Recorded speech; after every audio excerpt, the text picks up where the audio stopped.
It's an interesting time for business. Tariff and trade policies are dynamic, supply chains are squeezed, and cash flow, it's tighter than ever. If your business can't adapt in real time, you are in a little bit of hurt. So how do you get full visibility and adapt in real time? Over 42,000 businesses trust NetSuite by Oracle, your AI-powered business management suite. It brings accounting, financial management, inventory, and HR all under one roof. NetSuite is the #1 cloud ERP for a reason. It's your single source of truth, giving you the data and control you need to move quickly. Real-time forecasting helps you move into the future with confidence, and with AI built in, you can automate the busy work and focus on strategy. NetSuite helps you see what's stuck, what it's costing you, and how to pivot fast. If I were running a business with a lot of moving parts, I'd use NetSuite for full control over everything. Tame the chaos with NetSuite. If your revenues are at least in the 7 figures, download the free ebook, Navigating Global Trade, 3 Insights for Leaders at netsuite.com/SPI. That's netsuite.com/SPI. You spent months building towards launch day, but when the clock hits 0, your site crashes. Bots swarm, and loyal fans rage on Reddit. That's not good. Fanfare was built to stop that. Fanfare is the drop platform made for high-pressure moments, stampede-proof infrastructure, verified waitlists, and bot filters that actually work. Instead of refunds and rage, you get retention and revenue. And that sounds great to me. Your next launch shouldn't be a gamble. Get Fanfare's 5-step hype drop playbook and learn how to bulletproof your drop at fanfare.io/playbook. Again, that's fanfare.io/playbook. If we are depleted and we're burnt out, we can't take care of anyone else from that place. We really have to come back and take care of ourselves and then serve from that place. And my goal is that you will learn how to do both at the same time so that it's not go, go, go, go, go, go, go, or we're just in super self-care, super indulgent, like not working on business. But we want an integrated way to be more intentional with our lives by looking at self-care as a business strategy, that it actually helps you show up and serve in a greater way. That's Jadah Sellner, and this is a very special episode of the SPI podcast because Jadah has been on the show before. She was here with regards to her business at Simple Green Smoothies, which you might remember that name. She's since sold her share of that business, and her partner Jen is working on that right now. And Jadah went off on her own to really find herself and discover more about what she could offer the world. And she's recently written a book. And I remember she was a student of mine, and we went to an in-person retreat together in San Diego. This was actually the retreat that I put together for the SPI Accelerator back in the day, pre-pandemic, of course. And she had just mentioned thoughts about this book. And here we are a few years later, and this book has now come out. And this book, you can find it at jadahtsellner.com or Amazon, anywhere else there is books. And I'm just super proud of her for what she's done. And this episode is going to be really important because we talk about the idea of anti-hustle, right? That the way that we've been taught to find success has been to work our butts off, and that just doesn't work today. And even though there is mostly a female sort of positioning here in this particular book, this book and the principles in this podcast episode are in fact relevant to everybody. And this was a great reminder for myself as well. Jadah has gone through a lot of things in her life recently that have contributed to her efforts here in this book. And one thing that she says that really stuck out to me that you'll hear her talk about is the idea that self-care is part of your business model. And I think that's so, so important. I think more relevant now than ever, because if you can't take care of yourself, you can't necessarily serve and take care of others, your audience, and even your family and the loved ones around you. So I'm just so excited for you to listen to this. This is going to be a very from the heart episode, and I do hope you enjoy it. And I do hope you check out Jadah's book, She Builds. Anyway, here she is, Jadah Sellner. Welcome to the Smart Passive Income Podcast, where it's all about working hard now so you can sit back and reap the benefits later. And now your host, he still remembers the good old days of AIM and ICQ, Pat Flynn. Running a business means legal questions are inevitable. Is this contract or agreement solid? What can I do if a client won't pay me? Am I set up properly for taxes? Well, rather than trying to navigate all of this on your own or searching endlessly online, imagine having a law firm on your side without the high hourly rates. That's exactly what Legal Shield's small business plans offer. With Legal Shield, entrepreneurs get access to real legal support, contract reviews, collection letters, guidance on business formation, and even help handling IRS audits. Members can book consultations, upload documents through the app, and work with a provider law firm that understands small business laws in your state.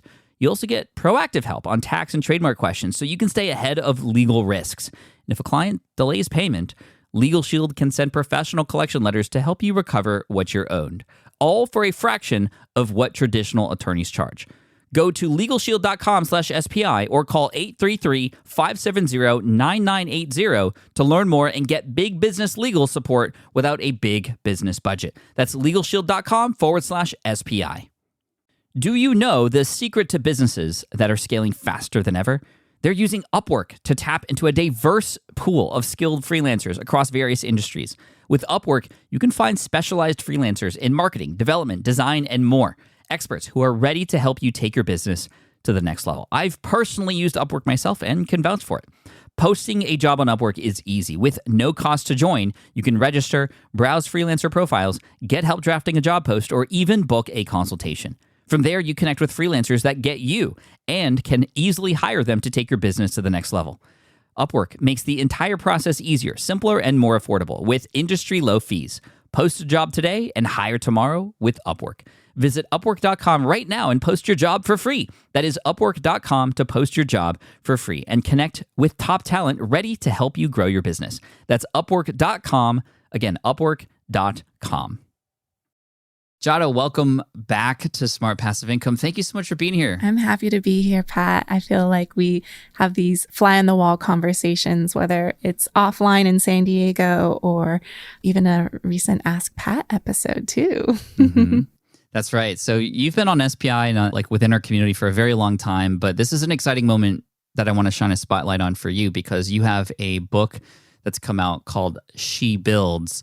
And to be there at the start of where this book idea even came from to now it's published and it's out there for the world to learn from. I'm just so proud of you. I just wanted to say, and so stoked for the book. Thank you. And I remember being in your mastermind and I was in tears, just trying to find the heart of the book and what I really wanted to write and be known for. And so it's a complete full circle moment to be at this place. And also you were a big inspiration in me writing the very first ebook that I ever sold through Simple Green Smoothies. So it's really, really cool to be here. A very full circle moment for sure. I'd love to talk about the book writing process because I know from my own experience that doesn't come easy. How was it for you and what were some of the challenges you faced? Yeah. So I love Stephen Pressfield. And, he's about discipline and sitting in your chair, getting on your laptop, writing every single day.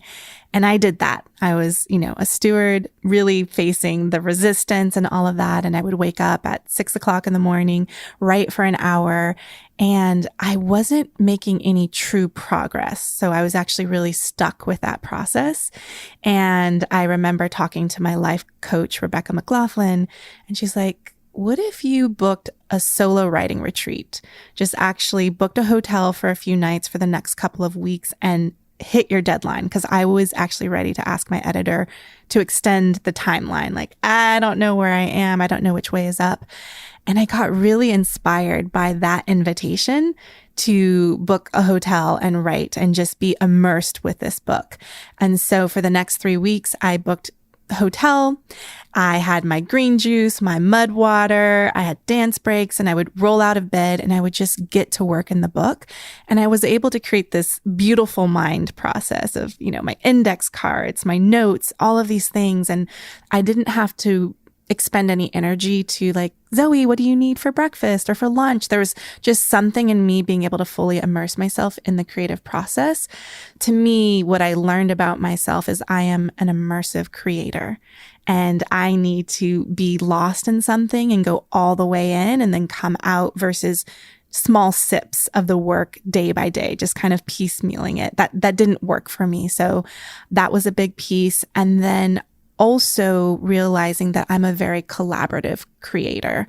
So me kind of being in my own world with my book, I need to process my ideas out loud. So I have a traditional book deal with Harper Business and, I have my built-in editor, but I actually hired an editor outside of my publishing house so that I could get more into the weeds. And I write a lot. I have a lot to say. So she had to help me cut down my 8,000, 9,000, 10,000 word chapters. Let's get it to under 5,000 words.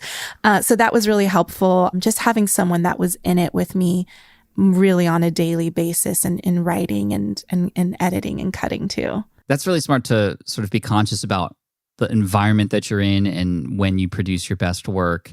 That can be, I mean, I imagine that for an entrepreneur, right? It's maybe you have a little bit more flexibility to be able to take that retreat and to, communicate with those around you to give yourself that space and whatnot. But how might a person who maybe doesn't have that luxury still find that time to immerse themselves in creativity? Oftentimes we think, okay, we work Monday through Friday, but also my most creative times is actually working even on a weekend when there's no external people emailing or pinging me or things like that. So even just looking at a Saturday or a Sunday and asking for help, whether you're in partnership or you have a spouse, but also I've done childcare swaps when I didn't have a lot of money and I was first building my businesses.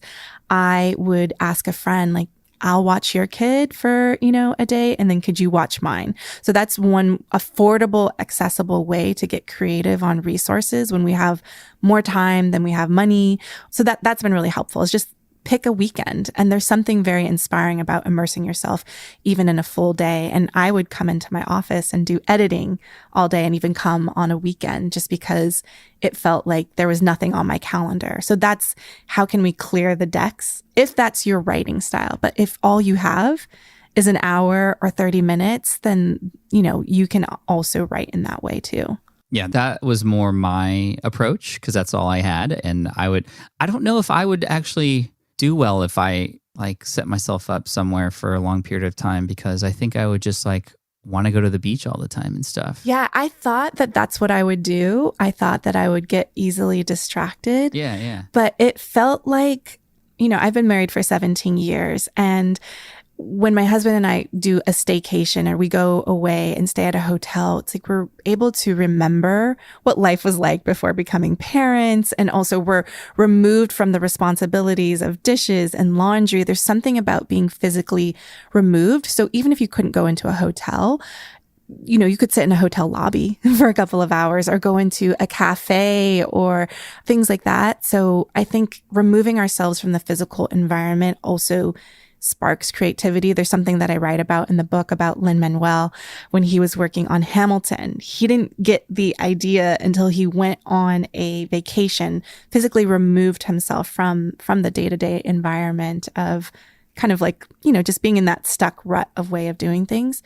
I also had to change my schedule. So I do coaching and I moved my client calls around so I could have 3 consecutive days in a row to actually go to a hotel and write. So it also takes a little extra effort to do that too. I love that. You had mentioned true progress when you finally got yourself in a space where you could be immersive versus before you were still writing. You were putting words onto paper or typing them out, but maybe they just weren't the right words. I'd love to know, for the output, what was the difference? What's the difference between true progress and just busy work writing just to meet a quota, which I know sometimes we feel sometimes. Something that I do are Pomodoros, where I set a timer for 25 minutes and then I write. And so I was able to get 2 Pomodoros in, and I almost feel like that's a warm up for me, for my creative style. And I just felt like I couldn't immerse myself in the work. And I was just like, okay, I wrote, and I was 1,000 words I would write in an hour and I'd be so proud of myself, but I would forget about what I wrote the day before, or I just couldn't get into that. So it's surface level maybe is a way to describe it. Yeah, I think surface level. When I was in the hotel writing, and I also had a very clear focus. I'm like, okay, I'm going to write chapter 8 today versus I'm going to write a paragraph of the chapter. So for me, it was more motivating and inspiring. If I could get a chapter done today, that would be really cool to get that first draft out. So I think it's also what motivates you, inspires you. So some people are driven by, if I just write 250 words today, I'll feel motivated and I can keep going. But that wasn't motivating enough for me. I felt the completion of an entire chapter felt more inspiring for me than to just kind of chisel at 250 words at a time. Awesome. Now, I know in your book, chapter 1 is titled Detox from Hustle Culture, for example. I'd love to talk about that and what tips you offer in the book related to the society that we live in and the fact that we are almost trained or brainwashed in some sense to feel like we always have to work and like we'll celebrate later, we'll enjoy it later. But we just get so caught up in this hustle culture. What do you have to offer that we could use to combat that? Yeah. So really looking at hustle culture is the external pieces that are impacting how we make decisions in our day-to-day lives, where we start to ignore our bodies, where it's like, keep going, even though my eyes are glazing over, I'm tired. And so this feeling of needing to constantly be doing something. And also from the hustle culture of thinking that we need to work 80 hours, 60 hours a week in order to be productive or deserving of success. And we don't pause. We don't give ourselves a break. And as for me, looking at anti-hustle culture strategies is how can we start to really opt out of that way of constantly go, go, go. And it doesn't mean that we can't do big, ambitious projects, but that we're taking care of ourselves and the people that we love in the process. So something that I like to do when my to-do list is getting super full or bloated is something that I call a mental declutter list. So actually writing everything that's going on in your brain and not trying to hold it all or trying to do it all, but get it out of your head and onto paper. So I like to think of when you're cleaning out a little junk drawer in your kitchen of like, we've got to pull all the pieces out and organize it so that we can feel a little bit calmer and feel like we have a handle on what we need to focus on, and then starting to put that into categories and batching so we can still be productive, but not getting caught in this way of thinking that we have to work 80-hour weeks in order to be productive. And also, I think, especially for women, this book is called She Builds, but I think any of the things that I share in here, men can also do these exercises as well inside here. And I think it's also really important for us as women. We've been reading business books that have centered men's stories, men's businesses. So I wanted to create something where we're centering women's stories and how we build and how we create and do meaningful work still, and also give us a clue of us really balancing caregiving, whether it's being a parent or taking care of our elders.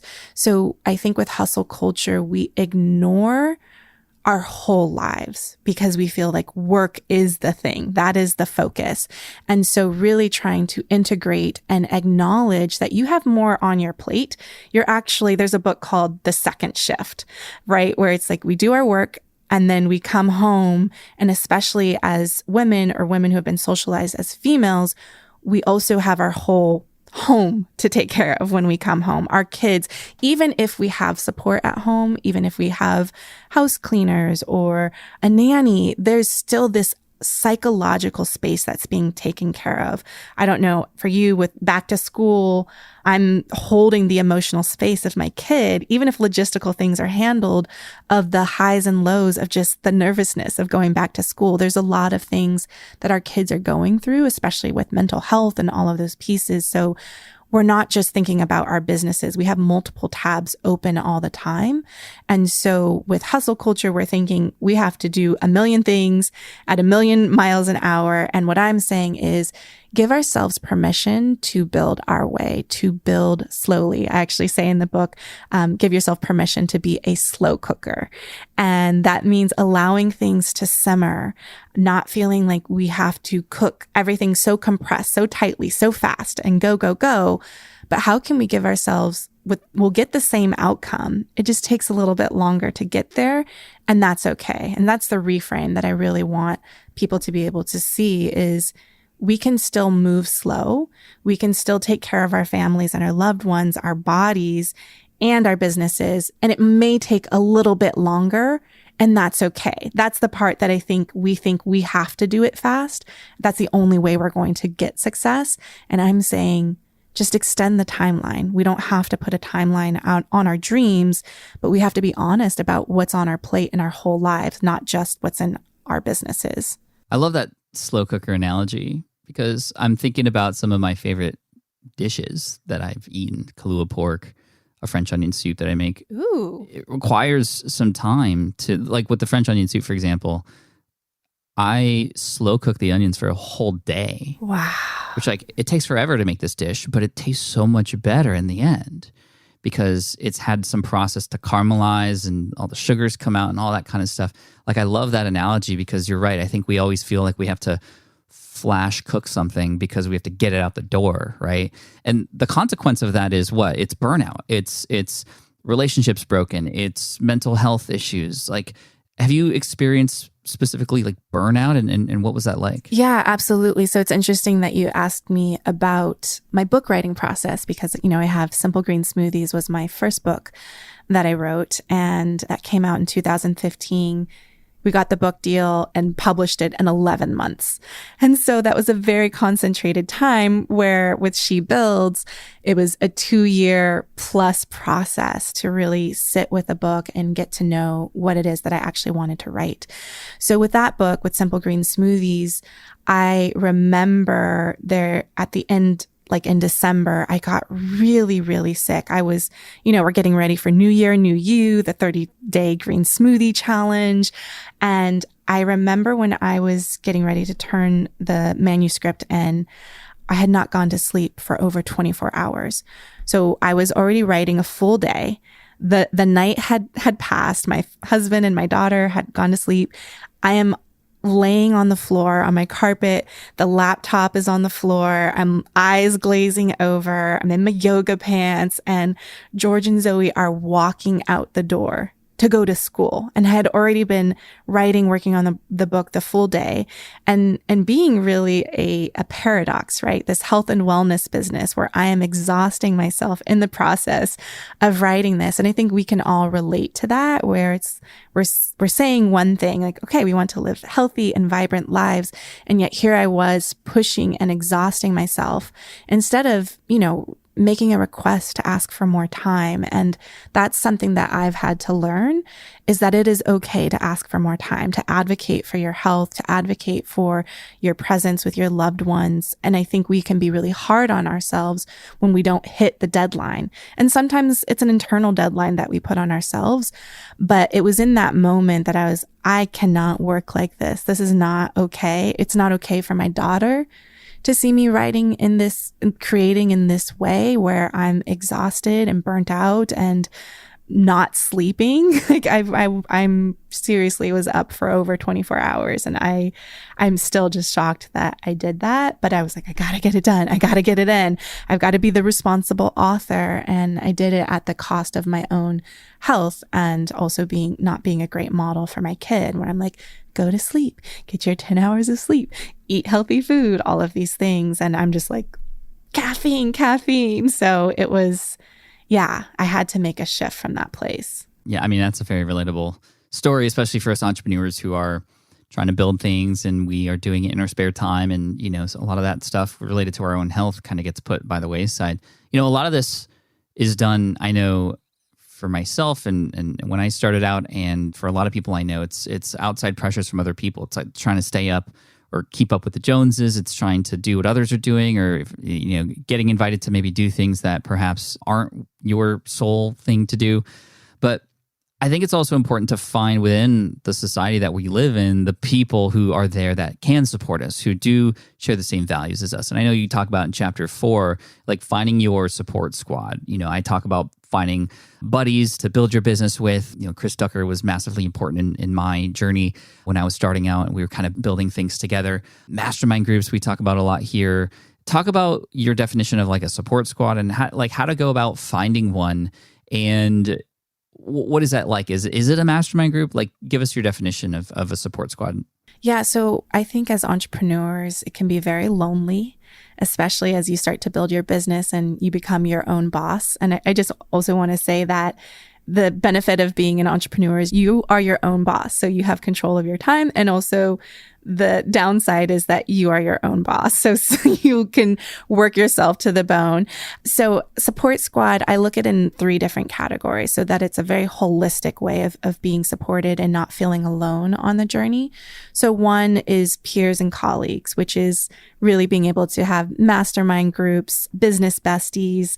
So I'll go into that in a moment. Then the second part is mentors and advisors. And that's something that you have been in my life. You were once a mentor from afar, where it's like reading the books, listening to the podcast, watching the free webinars and just, and the free ebooks, all of those things that helped me. And then also becoming a paid mentor where I'm signing up for your program and getting coached by you.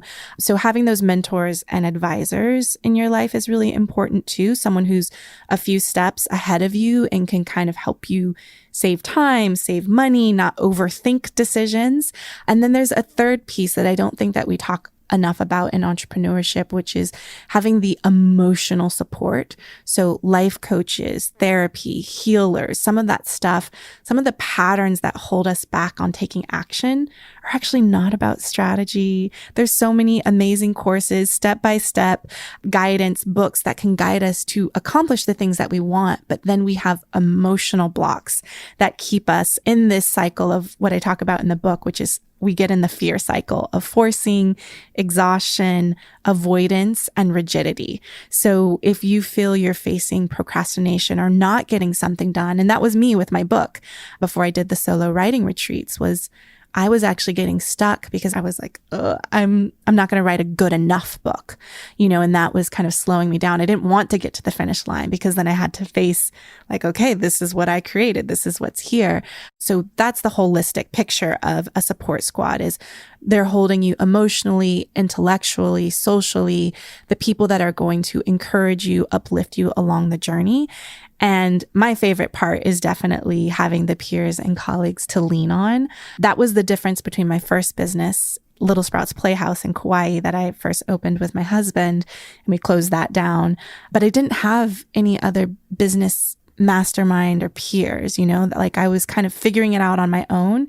And I knew a couple of people locally that ran their own businesses, but we were also moms. So all we ever talked about was parenting. We never talked about our businesses, which I think is interesting. And so for me, I have a lot of peer-based masterminds as well as paid masterminds that I'm a part of.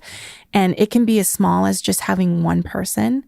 My very first mastermind partner, which, mastermind was introduced by Napoleon Hill and Think and Grow Rich. My friend Tamika, she was my roommate before I was married. And we were just both reading the same books around the same time. And I was like, you know what a mastermind is? Let's do this. And so from 8 p.m. to 9 p.m., every Tuesday night, we would get on the phone call and we would just share, here's what I'm working on, here's where I need help, and here's what I'm going to do the next week. So creating that accountability. And so I just want people to know that you can have free support. It could just be a friend that you lean on. And neither of us had our businesses figured out or even generating revenue at that time. So that's a very resourceful way of just leaning on a friend who's building something the same time as you. And then I also have a local support squad where I have a group of girlfriends. We meet once a month on a Friday from 10 a.m. to 3 p.m. We have lunch together, and then we have 25-minute hot seats, which is, we each get dedicated time to ask questions and get feedback.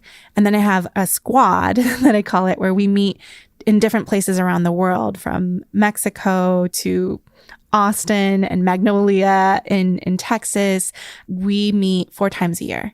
And we go for 3 to 4 days, and we always have spa days, and we're talking about business. So the one with Nicole Walters, you and Nicole are in it, and I think Selena might be in it as well. Nicole Walters, Jennifer Kim, and Nikki Elledge Brown. So Nikki, that's right. Yeah. And it's interesting, which I think shows the power of a squad, is I was kind of the first to write the book proposal with this book deal. And then everyone else started what Nikki calls author pants. So we were all putting on our hashtag author pants. So all of us are in the progress of writing our next or first books ever. So there's something about who you're surrounded with where you get some inspired and proof of possibility of like, Jadah could get a book deal. Maybe it's time for me to write my book.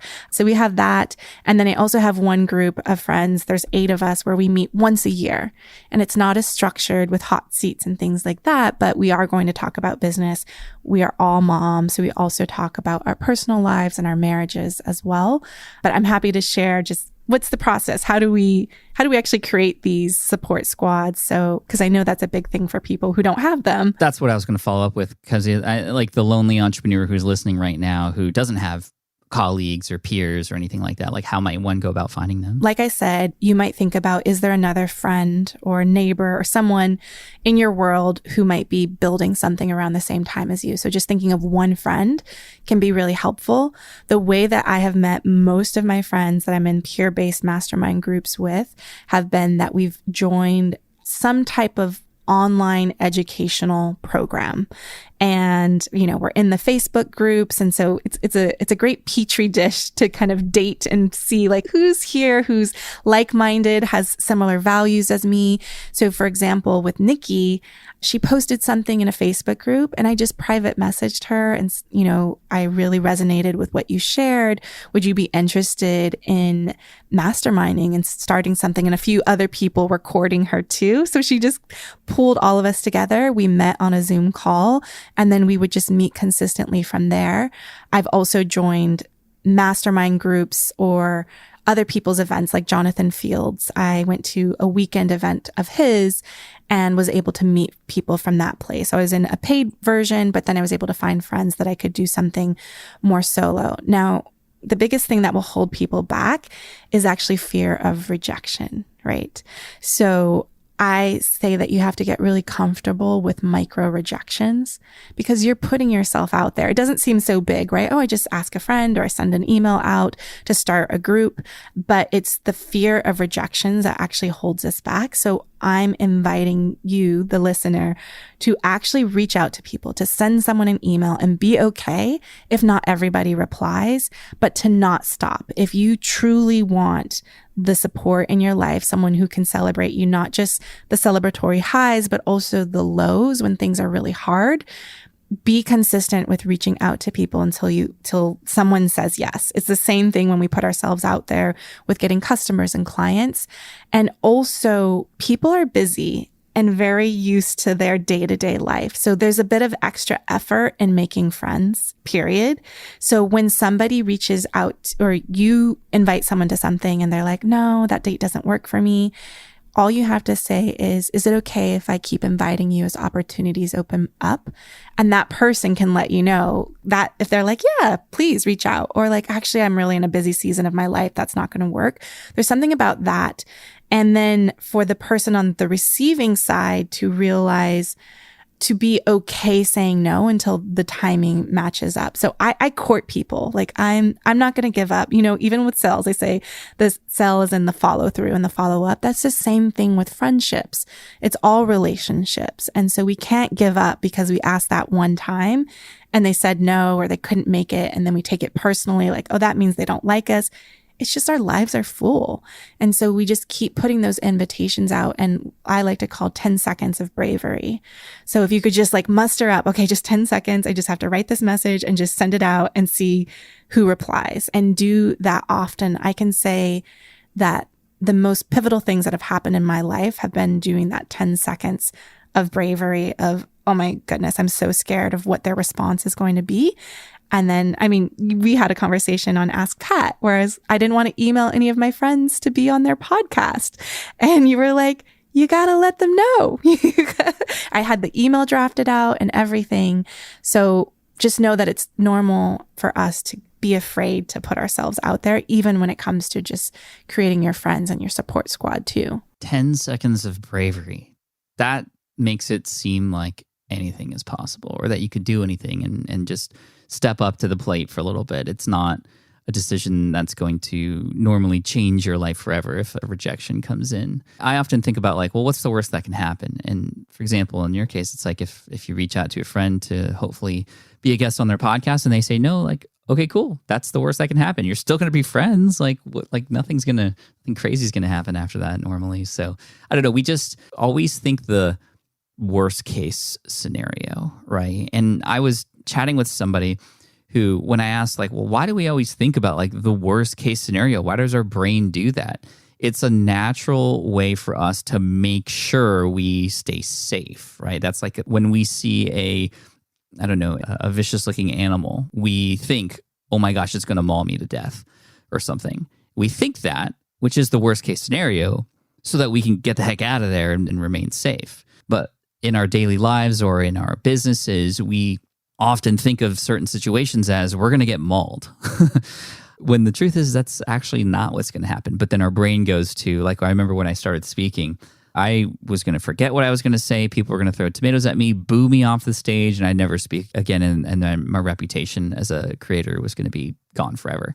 Like, that's what I thought. And that was me getting mauled, which was never going to happen. So I appreciate this discussion because I think it's important to realize why we react a certain way, but also the fact that we have support systems in place to sometimes see the things that we don't. That's what's been very valuable for me as a person on the outside going, Pat, that's actually never going to happen.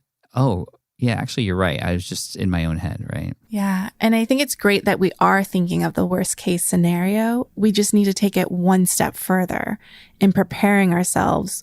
Well, what if the worst case scenario happens? Then what would we do? And that helps us make the decision of, okay, do I want to move forward with that? Or I would be okay with that outcome or result. Because I've definitely lived worst case scenarios of living with my in-laws after shutting down my first business. And it's like, we survived and we rebuilt. And I think when I talk about building is sometimes we're not just building something as a startup. It's a restart. We're rebuilding, we're reimagining, we're reinventing what it is that we want to create in the world. And that continually happens, that sense of reinvention in our lives and in our businesses too. Amazing. Before we finish up here, first of all, She Builds is the name of the book. Where can people go and get access to it if they want to check it out? Yeah, so you can go to jadaSellner.com and the book will be there. You can also get it Amazon, Barnes & Nobles, any of the indie bookshops. It'll all live there too. And I'll also have free resources and things that people can get access to if you go to shebuilds.com. So those are definitely some places. And I would love to say, just kind of piggybacking on the hustle culture, of one thing that I would love for people to just remember is to define enough. Like, what is enough for you? What is enough for, even for money, enough followers? I think we get so, everything seems so big, and we have to go back to intimacy, not just within our own communities, but with ourselves. Is really define your enough number. And I think that can really shift a lot of things and how we show up in our businesses and lives, and also calm our nervous systems of, okay, this is enough and I can still follow my ambition, have these big goals and numbers. But when we know what is enough, then we can make a lot more decisions that really align with our own values and the people that matter most to us. I follow some creators on TikTok. TikTok's been really fun for me to watch. And within a month period, 3 of my favorite TikTokers each came out with a video basically saying, hey, I'm going to take a break. I need to slow down. I just got caught up in the numbers. I got caught up in trying to grow this as big as possible. I just need to take some time. Almost kind of apologizing for it, which, I mean, you don't need to apologize for that. And even the apology makes it come across as oh, I'm sorry that I need to take a break. You shouldn't be sorry for that. It's still putting the numbers or the audience whose expectations are there as the priority versus one's self. I just thought that was really interesting. Your comment just sort of triggered that. Yeah, I think that's really, there's a chapter in my book called Embrace Your Pace, where it's, do I pause? Do I push? Do I pivot? And in my own life, I had to pause in my business when I had a year of loss, my father passing away, my 16-year-old brother, and then putting down our dog. And it was a very, intense time for me processing emotionally all of that, and also the logistics of grief. And I was still feeling bad for a moment of I've got to show up for my clients. I've got to be there. And it was my support squad that was really there for me in that season, where my mentors, my coaches stepped up. We will coach your group coaching program. My friends sending, care packages to me during this season. What I learned from pausing, from taking a step back, and I do believe that taking a step back is a strategy. It's not failure. It's really being strategic of what are my needs in this season of my life. And I learned not only how to give love, because as business leaders and community builders, we love to be generous and give to others. I learned how to receive love, not just give it.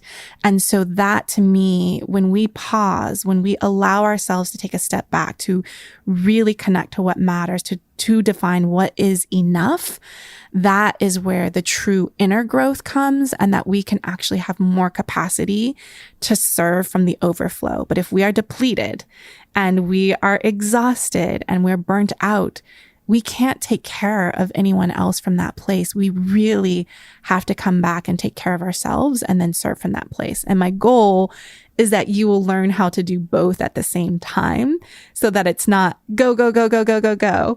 And then we exhaust ourselves and we fall flat on the couch, but that we can build, or we're just in super self-care, super indulgent, like prioritizing myself, not working on business.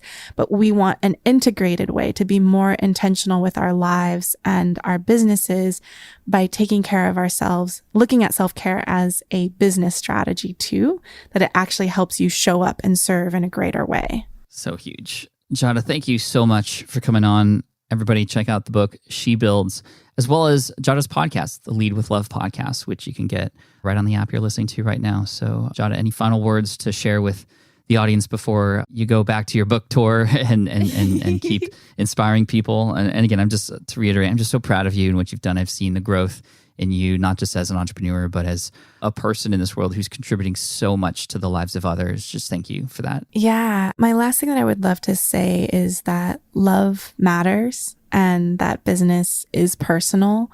And it's okay if you are a loving human being to really bring that more into your business and do the things that really light you up, that excite you. Sometimes burnout could also be that we're doing something that our heart's not calling us towards anymore. And so we really have to listen to that quiet whisper from your heart that's calling you in a new direction. And my invitation is to answer that call. Thank you, Jadah. Appreciate you. Thank you, Pat. All right, I hope you enjoyed that interview with Jadah Sellner. Again, you can find her book at her website, JADAHSELLNER.com, and you can find her book on Amazon, everywhere else there are books. And again, I'm just very proud of the work that she's done. And to see a student flourish and overcome big obstacles and then share with the world other things that can help amplify her message and help others too is just so... It's just such a cool thing. I feel very, very proud of this moment, and I'm here to support her and all of my other students. And I'm just, Jadah, good luck to you in the launch, and I hope it goes far and wide because you definitely deserve it, and as does everybody else. This message is really, really important. So She Builds, go ahead and check it out. And thank you once again, Jadah. And thank you, the listener, for listening all the way through. I appreciate you, and I look forward to serving you in the next upcoming episodes. We have a great lineup here at the end of the year. We are approaching the end of 2022, which is just insane to think about. This has definitely been the quickest year of my life. It always feels that way, but I mean, my son is about to turn 13. My daughter turned 10. We don't have single-digit kids anymore, except for the puppies, and time flies by. So it's really important to, as we age, as Jadah talked about, take care of ourselves so we can better serve and take care of others too. So I hope that's one of the many lessons you take away from this episode. And if you haven't yet done so, hit that subscribe button, and I look forward to serving you in the next one. Cheers. Thanks again. Peace out. Have a good one. Thanks for listening to the Smart Passive Income podcast at smartpassiveincome.com. I'm your host, Pat Flynn. Our senior producer is Sarah Jane Hess. Our series producer is David Grabowski. And our executive producer is Matt Gartland. Sound editing by Duncan Brown. The Smart Passive Income podcast is a production of SPI Media. We'll catch you in the next session.